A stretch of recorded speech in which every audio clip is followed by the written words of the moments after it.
ಇಂದು BJP ಸರ್ಕಾರ ನರೇಂದ್ರ ಮೋದಿ ಅವರು ಪಾರ್ಲಿಮೆಂಟಲ್ಲಿ ದೇಶದ ಪಾರ್ಲಿಮೆಂಟಲ್ಲಿ ಸಂಸತ್ತಿನಲ್ಲಿ ಈ ವಫ್ ಅಮೆಂಡ್ಮೆಂಟ್ ಬಿಲ್ ಬಗ್ಗೆ ಏನು ಟೇಬಲ್ ಮಾಡ್ತಾ ಇದ್ದಾರೆ ಅದರ ವಿರುದ್ಧ ನಾವು SDPI ಗುಲ್ಬರ್ಗ ವತಿಯಿಂದ ಇಂದು ನಮ್ಮ ವಿಧಾನಸೌಧದ ಎದುರುಗಡೆ ನಾವು ಪ್ರೊಟೆಸ್ಟ್ ಮಾಡ್ತಾ ಇದ್ದೇವೆ, ಪ್ರತಿಭಟನೆಯನ್ನು ಮಾಡಿ ಈ ಬಿಲ್ಲನ್ನು ನಾವು ಇಲ್ಲಿ ಟಾರ್ಚ್ ಮಾಡಿ ಹರಿದು ಎಸಗಿದ್ದೇವೆ. ಯಾಕೆಂದರೆ ಈ BJP ಸರ್ಕಾರ ಓನ್ಲಿ ಮಾಡೋದು ಕೆಲಸ ಏನಂತ ಹೇಳಿದ್ರೆ ಓನ್ಲಿ ಹಿಂದೂ ಮುಸ್ಲಿಂ ಡಿಸ್ಟ್ರಾಕ್ಟ್ ಮಾಡೋದು, ಈ ಹಿಂದೂ ಮುಸ್ಲಿಂ ಜನಾಂಗದ ಮೇಲೆ ಹಿಂದೂ ಮುಸ್ಲಿಂ ಅವರ ಮೇಲೆ ಏನು ದ್ವೇಷವನ್ನು ಎತ್ತೋದು, ಇದೇ ಕೆಲಸ ಇವರು BJP ಅವರು ಮಾಡ್ತಾ ಇದ್ದಾರೆ.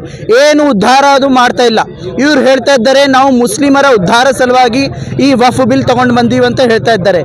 ನಾನು ಕೇಳ್ತಾ ಇದ್ದೀನಿ, ನೀವು ಮುಸ್ಲಿಮರ ಬಗ್ಗೆ ಯಾಕೆ ಅಷ್ಟೊಂದು ಪ್ರೀತಿ? ನಿಮಗೆ ಯಾಕೆ ಅಷ್ಟೊಂದು ಪ್ರೀತಿ?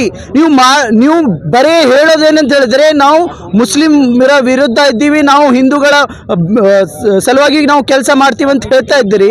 ಆದರೆ ನಿಮಗೆ ಯಾಕಷ್ಟು ಪ್ರೀತಿ ಮುಸ್ಲಿಮರ ಮೇಲೆ? ನೀವು ಮಾಡಿದ ಕೆಲಸ ಮಾಡಿ, ನೀವು ಹಿಂದೂ ಅವರಿಗೆ ಸಲುವಾಗಿ ನೀವು ಕೆಲಸ ಮಾಡಿ, ಅವರ ಬಗ್ಗೆ ನೀವು ಚಿಂತನೆ ಮಾಡಿ. ಎಷ್ಟು RBI ಡಾಟಾ ಇದೆ, 87% ಮಂಗಲಸೂತ್ರ ಲೋನ್ ತಗೊಳ್ತಾ ಇದ್ದಾರೆ, ಗೋಲ್ಡ್ ಲೋನ್ ತಗೊಳ್ತಾ ಇದ್ದಾರೆ. ಯಾರು ತಗೊಳ್ತಾ ಇದ್ದಾರೆ? ನಮ್ಮ ಹಿಂದೂ ಅಕ್ಕ ತಂಗಿಯವರು ತಗೊಳ್ತಾ ಇದ್ದಾರೆ. ಅವರ ಬಗ್ಗೆ ಯಾಕೆ ಚಿಂತನೆ ಮಾಡ್ತಾ ಇಲ್ಲ ನೀವು? ಮೋದಿ ಸರ್ಕಾರ ಮೋದಿ ಅವರೇ ಅವ್ರ ಬಗ್ಗೆ ಯಾಕೆ ಮಾಡ್ತಾ ಇಲ್ಲ? ಇಲ್ಲಿ ಮುಸ್ಲಿಮರ ಬಗ್ಗೆ, ಮುಸ್ಲಿಮರ ಖಬರಸ್ಥಾನ್ಗಳ ಬಗ್ಗೆ, ಮುಸ್ಲಿಮರ ಮಸೀದಿಗಳ ಮೇಲೆ ಎಲ್ಲ ಅದರ ಮೇಲೆ ನೀವು ಯಾಕೆ ಮಾತಾಡ್ತಾ ಇದ್ದೀರಾ? ಯಾಕೆ ಅವ್ರ ಮೇಲೆ ಅಷ್ಟೊಂದು ಪ್ರೀತಿ ನಿಮಗೆ? ನೀವು ಮಾಡೋದು ಕೆಲಸ ಮಾಡಿ. ನೀವು ಹೇಳ್ತೀರಲ್ಲ ನಾವು ಹಿಂದೂ ಸಮ್ರಾಟ್ ಅಂತ, ನೀವು ಅವ್ರ ಬಗ್ಗೆ ಮಾತಾಡಿ, ನೀವು ಅವ್ರ ಸಲುವಾಗಿ ಕೆಲಸ ಮಾಡಿ. ಎಷ್ಟು LPG ಗ್ಯಾಸ್ ಸಿಲಿಂಡರ್ ಎಷ್ಟು, ಪೆಟ್ರೋಲ್ ಎಷ್ಟು, ಈಗ ಎಷ್ಟು ಅಮೆರಿಕ ನಮ್ಮ ಮೇಲೆ ಟೆರಿಫ್ ಹಾಕ್ತಾ ಇದೆ ಇವತ್ತು 2 ಏಪ್ರಿಲಲ್ಲಿ. ನೀವು ಏನು ಮಾಡ್ತಾ ಇದ್ದೀರಾ? ನೀವು ಮಾಡೋದು ಕೆಲಸ ಮಾಡಿ.